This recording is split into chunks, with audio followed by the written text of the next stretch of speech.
오늘 우리가 함께 생각하는 교회는 라오디게아 교회입니다.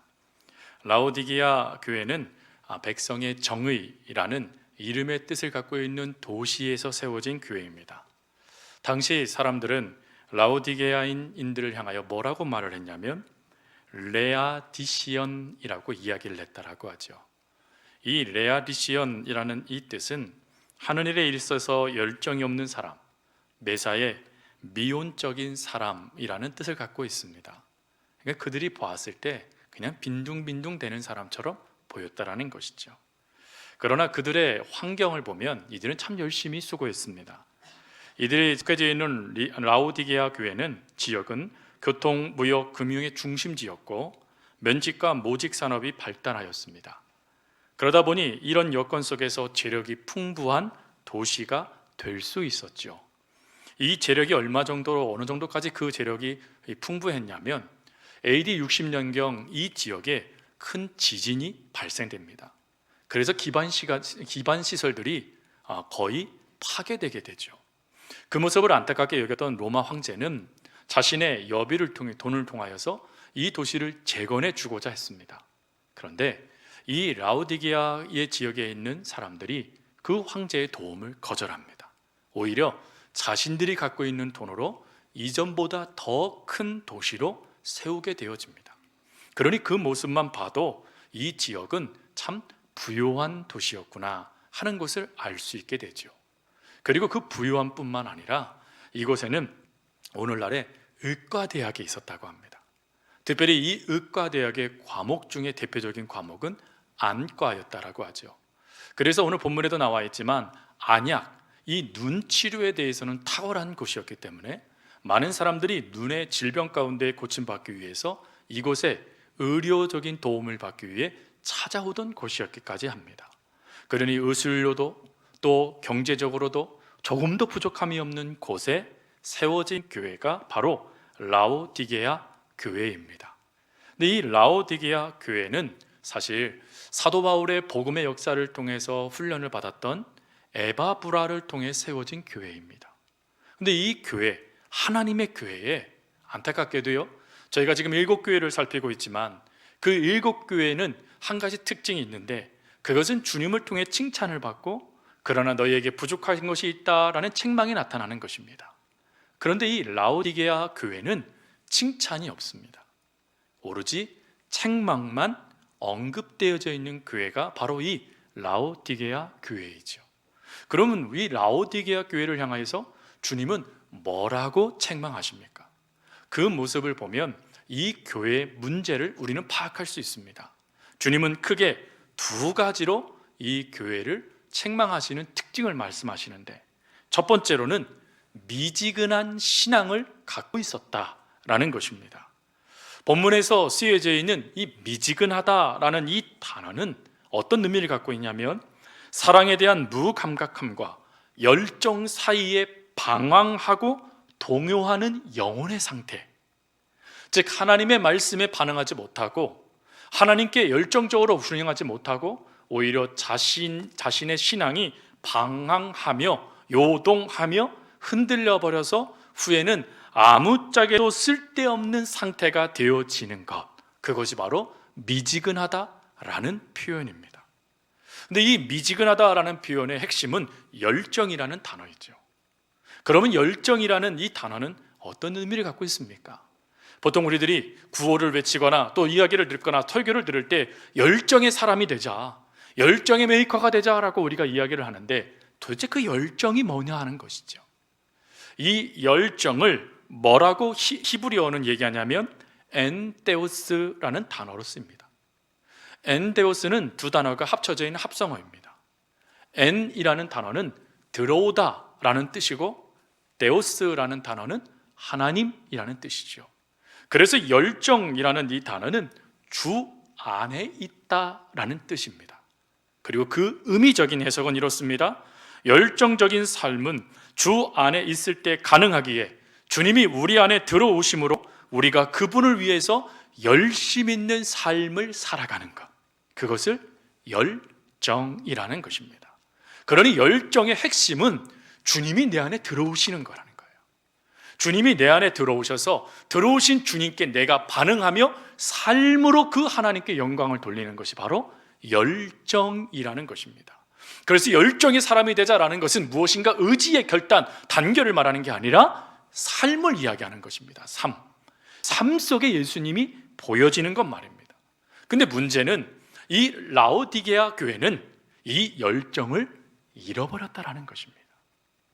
그러면 이 열정을 이들이 왜 잃어버렸을까요? 아까 처음에 이 열정을 이야기할 때 열정의 핵심이 주님이 우리 안에 들어오시는 거라고 말씀드렸어요. 주님이 우리 안에 들어오실 때 비로소 우리 속에 주님을 향한 열심이 나타나는 게 삶이라고 말씀드렸습니다. 그날 라오디게아 교회에 이 열심이 없다라는 얘기는 결론은 뭘까요? 주님이 그들 안에 들어오시지 않으셨다라는 걸 말하는 겁니다. 여러분, 우리가 오늘 본문 가운데 즐겨 고백하는 성경 구절이 20절 말씀이지요. 20절 말씀을 모르는 성도님들 없을 겁니다. 주님이 문을 두드렸을 때 문을 열면 주님이 그 안에 들어가서 우리와 더불어 먹고 마신다라는 이 말씀이 얼마나 귀한 말씀입니까?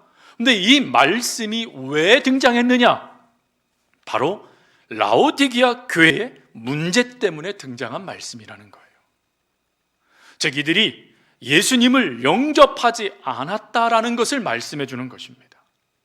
주님을 영접하지 않게 되어지니 주님을 향한 열심도 나타내지 못하는 문제가 발생된 거예요. 처음부터 그랬을까요? 아니, 여러분, 에바브라가 주님의 말씀을 듣고 그 말씀을 따라서 이 교회를 세웠습니다. 주님은 이 교회를 향하여 뭐라고까지 얘기하시냐면 오늘 본문에 사랑한다라고 이야기하셨어요. 즉, 주님이 사랑하는 교회는 맞다라는 거예요. 그런데 그 구성원 중에 많은 이들이 예수님을 믿지 않게 되어진다 보니까 그 믿음이 무엇인지도 모르고 그 믿음의 삶이 무엇인지도 모른 채 무감각하게 살아가고 있었다라는 거예요. 그래서 주님은 그들을 향하여 미지근하다라고 말씀하셨다라는 것입니다. 여러분, 이러한 모습이 사실 한국교회에도 나타나는 모습이에요. 예전에 훌로신학교의 맥가브런 교수님이 그런 글을 쓴 적이 있습니다.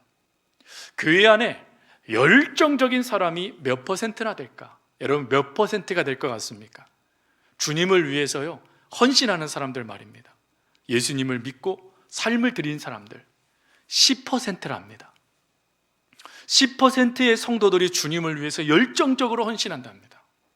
그리고 80%의 성도들은 존답니다. 꾸벅꾸벅 졸고 있대요. 그리고 10%는요 아예 자고 있답니다. 그러면서 이분이 이런 말씀을 하시더라고요. 10%의 성도들이 열심을 내며 그 영향력으로 80%의 졸고 있는 성도들을 깨워 함께 하나님의 역사를 이루는 교회는 부흥하는 교회이고 10%의 교인들만 움직이는 교회는 근간히 버티는 교회이다. 그러면서요 나머지 자고 있는 10%를 향해서 이렇게 얘기합니다. 가만둬라. 왜 가만둘까요? 그들을 깨우면 성질낸답니다. 그리고 짜증낸대요. 그리고 문제를 일으킨답니다. 그래서 그들은 그냥 성령님께 맡기고 졸고 있는 80%를 막 깨워서 주님을 위해서 열정적으로 가라라는 거예요. 그래야 교회도 살고 성도도 산답니다. 성도 여러분, 오늘 이 플라워 신학교의 이 교수님의 이 말씀을 들으면서 우리의 모습을 좀 점검해 볼 수 있죠. 미지근하다 말씀하시는 주님의 말씀을 기초로 둬서 과연 나는 주님을 영접했는가? 주님이 나의 구주이시고 나의 메시아이시고 내 삶의 목적이시고 내 삶의 전부이시라는 그 믿음의 고백을 가지고 내가 지금 주님을 섬기고 있는가? 점검해 봐야 됩니다. 혹 그러지 못했다면 모든 걸 멈추고 예수님을 영접하는 걸 제1로 두셔야 돼요. 그리고 또 예수님을 영접하셨습니까? 주님을 영접하고 주님을 위해 삶을 살아가고 계십니까? 그렇다면 내가 지금 주님을 위해서 살았던가 하는 과거가 아니라 지금 내가 살고 있는가 라는 현재의 모습을 점검해 보셔야 돼요. 나는 10%인가? 나는 80%인가? 말이죠. 주님은 분명히 우리들에게 말씀하고 싶으신 것은 차든지 뜨겁든지 한 가지만 하랍니다. 주님은 그 얘기는 차가워지라는 말씀이 아니라 뜨거운 열정이 사람이 되라라는 주님의 말씀이죠. 오늘 이 말씀을 우리들에게도 적용해서 내가 혹시 미지근한 신앙생활하고 있지는 아니한지 점검하며 하나님 앞에 다시금 신앙을 세울 수 있기를 바랍니다.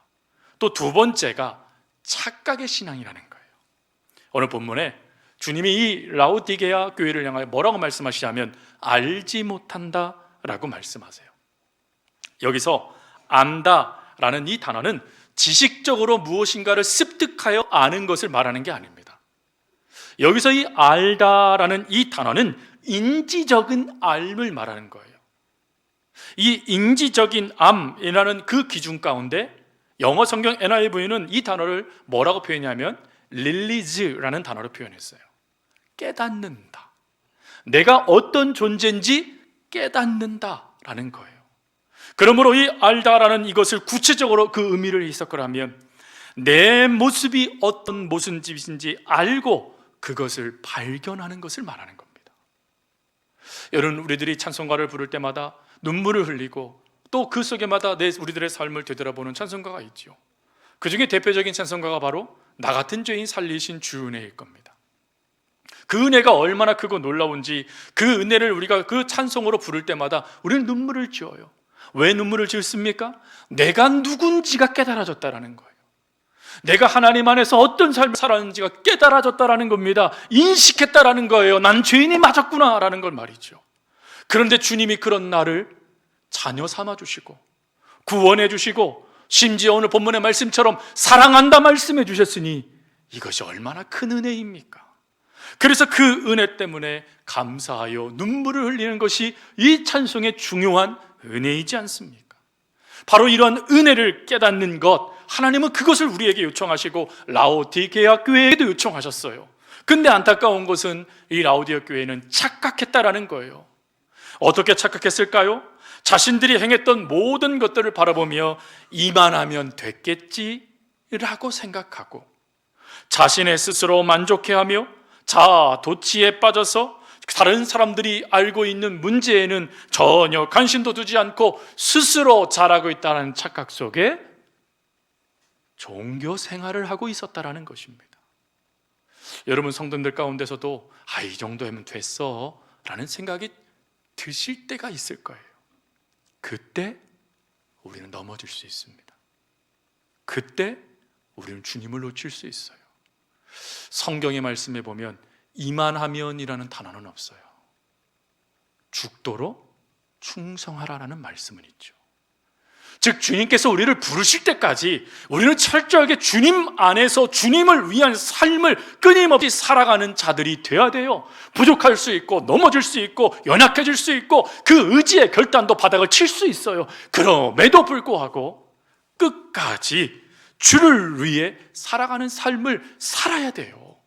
그런데 이 라오디게아 교회는 착각 가운데 그런 삶에는 관심도 주지 않고 자기 만족만 추구하는 잘못된 신앙생활을 하였다라는 것입니다.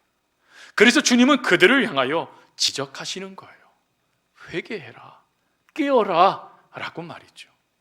주님은 이러한 교회가 다시금 영적으로 주님을 영접하고 또 영접했지만 열정이 식어있는 그 상태로 머물러 있기를 원치 않으셨어요. 스스로 착각하며 자기 만족 가운데 신앙생활하고 있는 그들을 내버려 두기를 원치도 않으셨습니다. 그래서 주님은 교회가 교회되어지고 성도가 성도다워질 수 있도록 18절과 19절을 통하여 4가지의 권면을 하십니다. 그 첫 번째 권면이 무엇입니까? 내게서 불로 연단한 금을 사서 부요하게 하라 라는 말씀이에요. 여러분, 여기에서요 불로 연단한 금이라는 말씀이 나오죠. 불로 연단하다라는 것이 무엇입니까? 이것을 제대로 이해하려면 욥기서를 보면 알 수 있어요. 욥은 욥기서 23장 10절 말씀에 이렇게 말합니다. 그러나 내가 가는 길을 그가 아시나니 그가 나를 단련하신 후에 내가 숨군같이 되어 나오리라. 이 불로 연단하다라는 단어가 바로 욥이 고백하고 있는 단련하다라는 단어예요. 단련하다라는 이 단어를 또 다르게 표현하면 훈련을 받다라는 표현으로 씁니다. 여러분, 훈련 받는 거 쉽지 않습니다. 지난주에 혜인이가 군대를 갔는데 군 생활 가운데 제일 힘들 때가 언제냐? 훈련병 때입니다. 그때 얼마나 힘들던지요. 주일날 은혜 가운데 교회에 가면요, 찬송 말씀 들을 겨를도 없어요. 그냥 울어요. 그것에 가면 그냥 엉엉 울면서 하나님 하나님 이름만 부를 수밖에 없는 게 훈련병 때의 모습이에요. 그때 참 힘들었어요. 근데 여러분, 신앙생활을 해보면서 또 담임 목회의 길을 걸어가면서 그 훈련은 하나님의 훈련에 비하면 아무것도 아니다 하는 것을 깨닫게 됐어요. 강도가 달라요. 그 길이와 넓이와 높이가 달라요. 그 강도가 얼마나 세든지 포기하고 싶을 정도로 그 강도가 매섭게 다가와요. 그런데 그런 강도의 훈련을 겪음을 통해서 뭘 깨닫게 되냐면 비로소 예수님을 믿는 게 뭔지가 깨달아지기 시작하더라고요. 그 예수님이 무엇인지를 깨달은 그 모습을 사도 바울이요, 고린도전서 말씀을 사도 베드로가 베드로전서 1장 7절에 뭐라고 고백하고 있냐면 이렇게 고백을 해요. 너희의 믿음의 확실함은 불로 연단하여도 없어질 금보다 더 귀하여 예수 그리스도께서 나타나실 때에 칭찬과 영광과 존귀를 얻게 할 것이니라. 여러분, 여기서 중요한 게 뭐래요? 주님이 뭐 하신대요? 인정하신대요. 칭찬하신대요. 불로 연단받는 그 고통과 또 그 속에서 훈련을 받는 그것이 너무 힘들어요. 어려워요. 괴롭습니다. 포기하고 싶어요. 그런데 그 속에 은혜가 있다라는 것입니다. 그런 훈련의 자리에 있을 때 비로소 주님 안에서 내가 살아간다는 것이 무엇인지 깨닫게 되어지고 또 그 속에서 우리들의 믿음의 눈이 열려져서 믿음으로 주님께 반응하는 삶이 결단되기 시작한다는 거예요. 또한 그 속에서 주님을 신뢰하는 삶이 무엇인지, 하나님을 의지하는 삶이 무엇인지, 하나님이 나를 왜 부르셨는지, 왜 이곳에 보내셨는지 그 모든 답을 발견하는 은혜의 장소가 되어지더라는 거예요. 그래서 성경은 뭐라고 말합니까? 고난받는 것이 내게 유익하답니다. 왜요? 예전에는 보지 못했던 그 은혜를 고난의 자리를 통하여 하나님께서 허락하시는 믿음의 눈으로 볼 수 있는 역사가 열리기 때문이라는 거예요. 성도님들 가운데 혹시 고난 가운데 계시는 분이 계십니까? 성도님들 가운데 혹시 하나님의 훈련의 자리에 있어서 그것이 너무 매섭고 힘들어서 견딜 수 없어 그 속에 신음하는 성도님들 계십니까? 조금만 견디십시오. 주님이 여러분들에게 믿음을 더하십니다. 주님이 여러분들에게 복을 더하십니다. 그래서 하나님을 믿는 것이 무엇인지, 하나님은 어떤 분이신지, 그 안에서 살아간다는 것이 무엇인지를 분명하게 깨달을 수 있는 은혜를 주신다는 것입니다. 그러니 그 은혜를 바라보며 금보다도 귀한 그 모든 것들을 너희가 돈을 주고 사서라도 그것을 붙잡아라라고 말씀하시는 거예요. 그리고 이렇게 그 모든 훈련의 자리를 이끌고 나아갔을 때 주님은 말씀하시죠. 금보다도 더 너르가 귀하다라고 말입니다.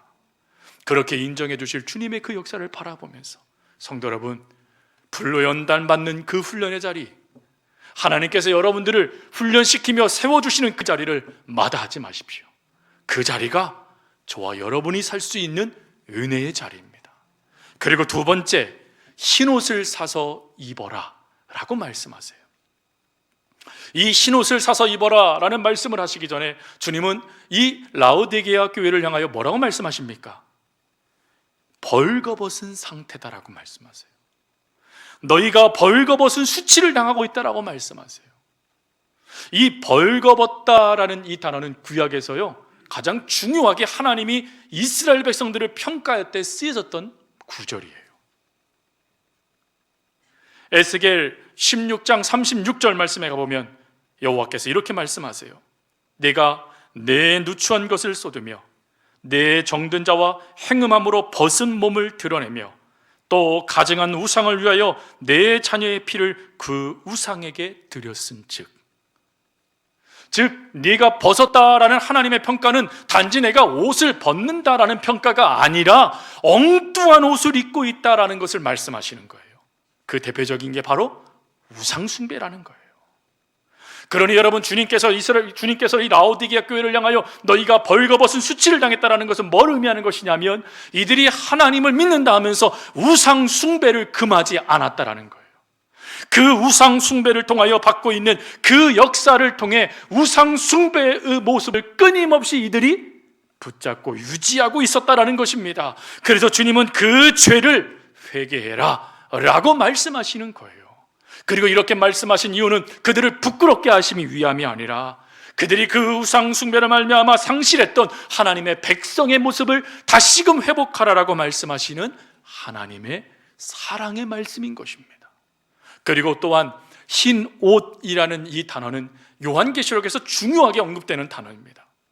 이 흰 옷이라는 이 단어는 하나님의 용서의 의미도 있지만 이 흰 옷을 입는다라는 말을 하게 될 때는 어떤 뜻을 갖고 있냐면 정결하고 의로운 삶을 살아간다라는 뜻을 갖고 있습니다. 즉 하나님의 말씀을 붙잡고 하나님의 거룩함을 드러내며 순결의 삶을 살아가는 것을 흰옷을 입는다라고 표현하는 거예요. 근데 이 흰옷을 입는다라는 이 표현을 쓸 때 주님이 뭐라고 얘기하시냐면 사서 입으랍니다. 여러분, 거룩함을 우리가 살 수 있었으면 몇 벌이라도 살 것 같아요. 돈으로 내가 하나님의 거룩함을 내가 유지할 수 있다면 돈을 끊임없이 하나님께 드려서 이 거룩함의 옷을 한 벌, 두 벌, 세 벌 사서 입을 것 같아요. 근데 문제는 거룩함을 돈으로 살 수 있습니까? 하나님의 말씀의 은혜를 돈으로 우리가 살 수 있습니까? 하나님의 순결한 삶의 은혜들을 돈으로 살 수 있습니까? 아니요. 어느 누구도 이 하나님의 역사를 돈으로 살 수 있는 사람이 없어요. 그러면 사다라는 이 단어보다 더 중요한 단어의 의미가 있겠다는 뜻을 우리가 알게 되죠. 이 사다라는 이 단어의 원의미는 지키다라는 의미입니다. 즉 하나님의 거룩한 흰 옷, 그 옷을 입혀주신 그 하나님의 은혜를 지키라라는 거예요. 지킬 때요 대가 지불을 할 정도로 하나님의 그 역사를 지키라는 거예요. 성도 여러분, 우리가 주님을 위해서요 희생적인 삶을 살아가고 주님을 위해서 우리들의 모든 삶을 살아감에 있어서 대가 지불을 하는 걸 두려워하지 마세요. 여러분들이 대가 지불을 하며 이 거룩한 하나님의 역사를 이루고 있다라면 여러분들은 하나님의 말씀대로 살아가고 있는 하나님의 자녀가 맞다라는 뜻입니다. 여러분, 우리들은 주님을 위해서 거룩한 삶을 살아가는 대가 지불을 해야 돼요. 오늘 우리들은 주님을 위해서 말씀을 붙잡고 그 말씀을 순종하며 충성된 하나님의 말씀을 듣기 위하여 대가 지불을 하는 걸 두려워하지 말아야 돼요. 그 대가 지불이 마땅한 하나님의 뜻이라는 걸 깨닫고 그 역사를 지키기 위하여 힘써 달려갈 수 있어야 된다는 것입니다. 오늘 그것을 주님이 라오디게아 교회에게 얘기하셨고 오늘 우리들에게도 말씀해 주고 계십니다. 대가 지불 우리 잘할 수 있길 바랍니다. 우리 옆에 분에게 함께 고백할까요? 대가집을 잘합시다. 갑작스럽게 하라니까 또 못하시네. 다시 한번요. 대가집을 잘합시다. 대가집을 잘해 이러지 말고요, 함께 잘해야 되는 거예요. 우리는 믿음 안에서 함께 그리스도의 공동체가 된 자녀들이잖아요. 그러니 함께 대가집을 잘하는 그런 교회가 될 수 있기를 바랍니다. 그리고 세 번째, 안약을 사서 눈에 발라 보게 하라 라는 것입니다. 안약을 사다 라는 이 단어를 듣자마자 라오디게아 교인들은 즉시 깨달았을 거예요. 아, 눈에 질병이 찾아왔구나. 근데 그들이 착각 가운데 있었다고 말씀드렸잖아요. 그들은 잘 살고 있고 잘 믿고 있다라고 생각했어요. 근데 주님이 요한 사도를 통해 보내준 이 편지에 안약을 사서 바라라라고 말씀하셨다면 그들의 눈, 어떠한 눈인지 모르겠지만 눈이 문제가 됐다라는 뜻을 말씀해 주는 것 아니겠습니까? 그러면 그들이 왜 착각했을까요? 그것은 육신의 눈으로만 바라봤기 때문에 그래요. 여러분, 우리 그리스도인들은 두 가지 눈이 떠야 된다라고 말씀합니다. 그 중에 첫 번째 뜨는 영안이 열려야 된다라고 말을 해요. 즉 영적인 눈이 열려야 돼요. 또 두 번째로는요, 육신의 세상을 바라보는 육의 영도, 육신의 영안도 제대로 열려야 돼요. 근데 우리가 육적인 안목만 열어버리니까 이것이 뭐가 되죠? 자랑이 돼버리는 거예요. 후에는 이것이요 욕심이 되어져 버리는 거예요. 그래서 지금 내가 영적인 영안을 뜨고 있는가, 아니면 말씀에 기초하여 육신의 눈을 떠서 하나님의 은혜 안에 그걸 바라보고 있는가를 늘 끊임없이 점검해 봐야 됩니다. 하지만 이 라오디게아 교회는 그러지 못했다라는 거예요.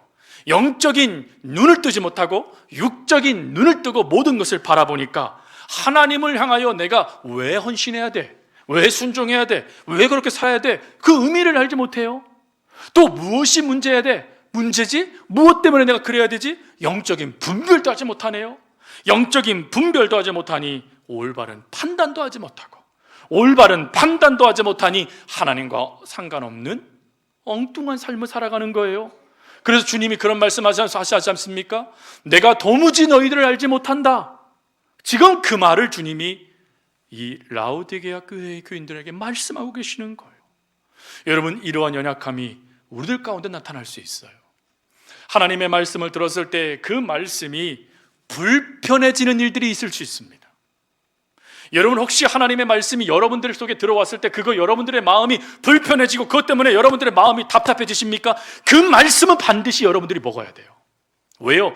하나님의 말씀이 여러분 심령을 지금 찌르고 있는 거예요. 주님의 말씀은, 하나님의 말씀은 살아있지 않습니까? 그 살아있는 말씀이 여러분 속에 들어가 잘못된 것들을 지금 잘라내려고 그 속에 지금 깊숙이 찌르고 계시는 거예요. 그러니 그 속에 불편한 마음이 들었을 때 기도하셔야 돼요. 하나님, 이 말씀이 나에게 주시는 말씀이네요. 제가 이 말씀 먹을 수 있도록 제 믿음을 주세요. 제가 이 말씀에 반응할 수 있는 믿음을 주세요. 제가 이전에 이제 육신의 눈을 가지고 하나님 그 말씀에 반응하지 못했던 연약함을 회개합니다. 이제는 하나님의 말씀이 제 안에 들어왔으니 불편한 말씀이 쓴 약이 되어 제 목을 넘어갈 때 그 말씀이 제 영을 살리는 능력이 되게 해주십시오라고 기도할 수 있어야 된다는 겁니다. 여러분, 그럴 때요, 우리의 영적인 영안이 열려요. 그럴 때 세상 사람들이 알지 못한 하나님의 놀라운 비밀을 깨닫게 되어집니다. 그리고 그 속에 하나님의 그 사랑에 감사하여져서 이 영안을, 열려진 이 영안을 다시금 감지 않으려고 하나님을 더 의지하기 시작한다는 거예요. 사도 바울은 그 의미를 깨달았기 때문에 고린도전서 2장 14절에 그 놀라운 말씀을 해요. 여러분, 고린도전서 말씀 가운데 사도 바울이 왜 이 편지를 썼지요? 그들에게는 하나님의 은혜가 많았어요. 은사가 넘쳐났어요. 오늘 우리들이 그렇게 바라는 모든 것들이 그 고린도 교회에 주어졌어요. 그런데 그 교회가 다퉜어요. 근데 그 교회가 문제투성이었어요. 사람 냄새가 풀풀 풍겨났어요. 하나님의 이름이 먹칠되기 시작했어요. 왜 그랬을까요? 육신의 안목으로 모든 걸 바라봤기 때문에 그래요. 그래서 사도 바울은 이렇게 말합니다. 육에 속한 사람은 하나님의 성령의 일을 받지 아니하나니 이는 그것들이 그들에게 어리석게 보임이라. 또 그는 그것들을 알 수도 없나니 그러한 일은 영적으로 분별되기 때문이라. 알지 못한다는 거예요. 하나님의 마음을 알지 못하니, 하나님의 뜻을 알지 못하니 다툼만 일으키고 분쟁만 일으키고 자기 목소리만 냈던 고린도 교회가 됐던 것이에요.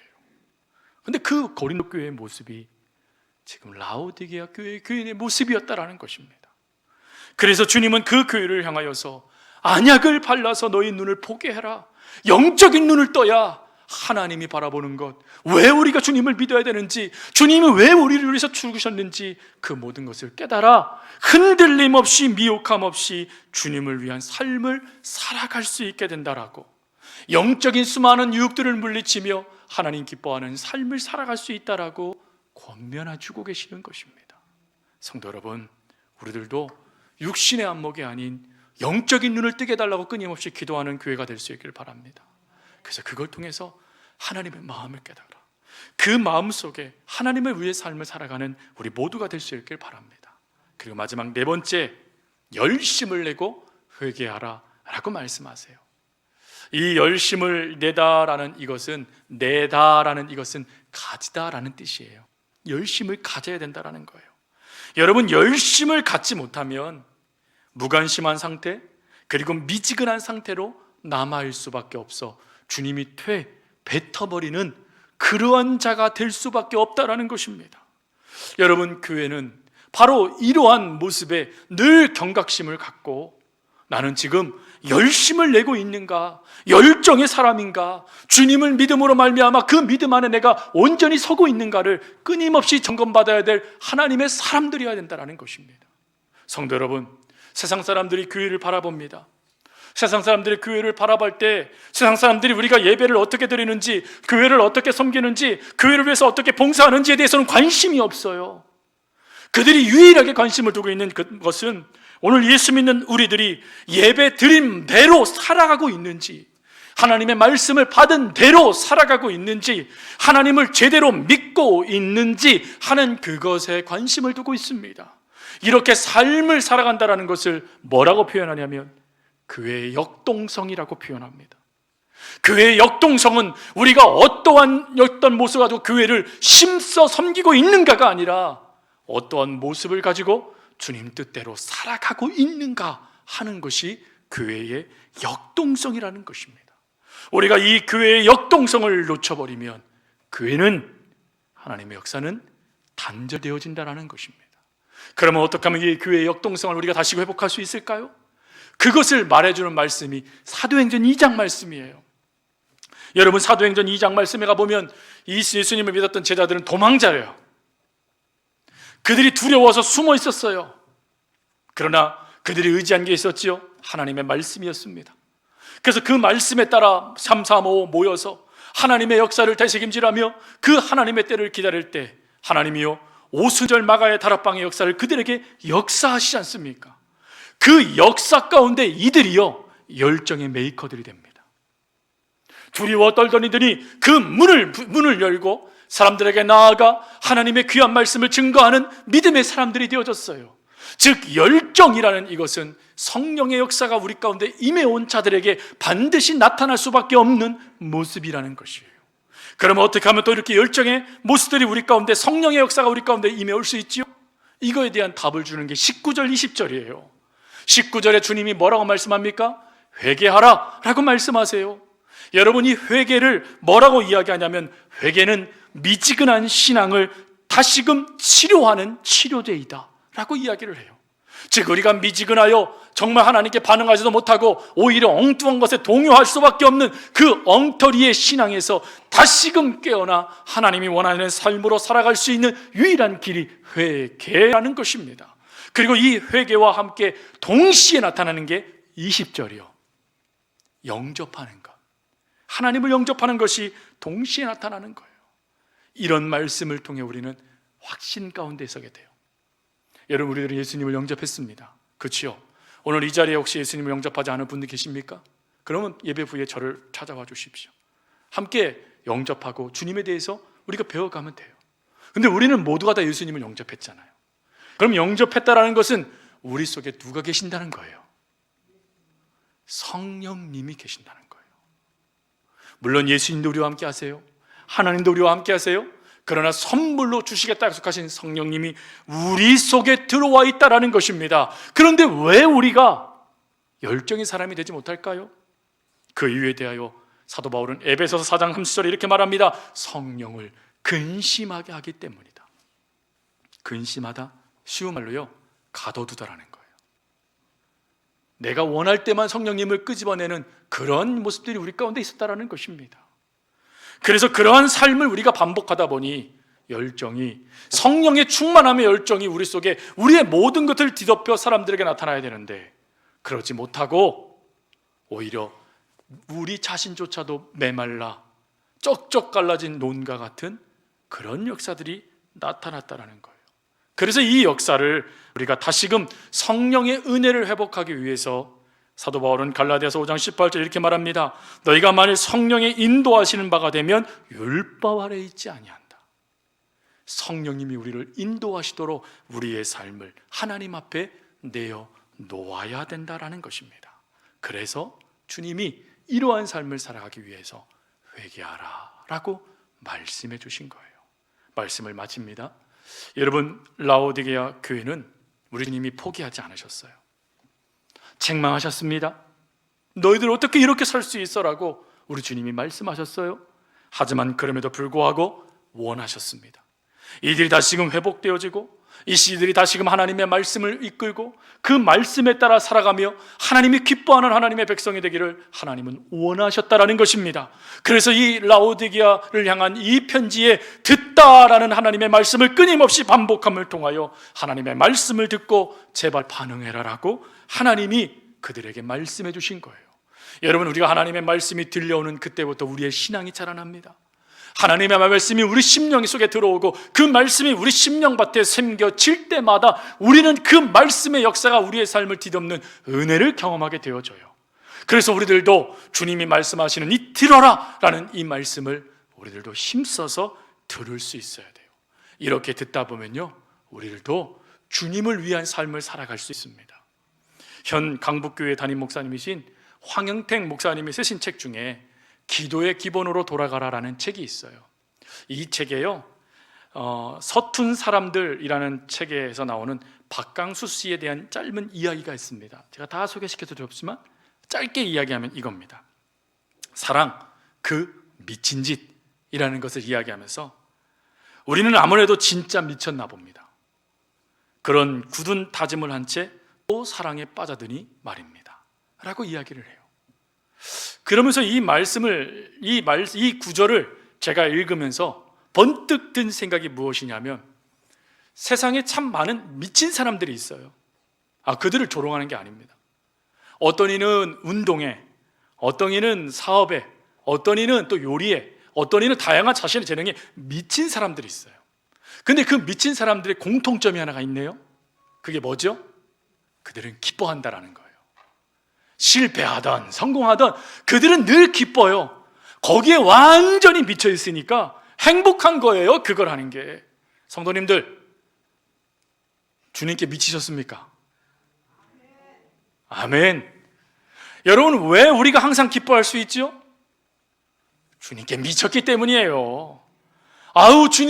주님의 그 사랑에 미치니 또 그 일을 하고 있는 거예요. 또 헌신하는 거예요. 또 수고하는 거예요. 또 훈련받는 거예요. 또 하나님 안에 서는 거예요. 주님께 미치니 말입니다. 그 주님께 미치니요, 내가 원하는 교회를 원치 않아요. 주님이 원하시는 교회를 바라보며 주님 사랑에 반응하는 삶을 살아갈 수 있게 되어지더라 라는 거예요. 성도 여러분, 우리 주님께요, 주님의 사랑에 제대로 미쳤으면 좋겠어요. 그리고 그 사랑에 우리가 반응하는 삶으로 하나님께 인정받았으면 좋겠어요. 그래서 제발 좀 들어라 라는 말을 듣는 것이 아니라 잘하였다, 칭찬받을 수 있는 모습이 저와 여러분의 모습이 되어줄 수 있길 바랍니다. 그럴 때 우리 교회요, 교회다워질 거예요. 하나님이 인정하는 교회가 될 거예요. 복음으로 끊임없이 자라나는 교회가 될 겁니다. 이것을 바라보며 믿음으로 하나님 앞에 결단하고 살아갈 수 있는 우리 모든 심령이 될 수 있기를 간절히 주님의 이름으로 부탁드립니다. 기도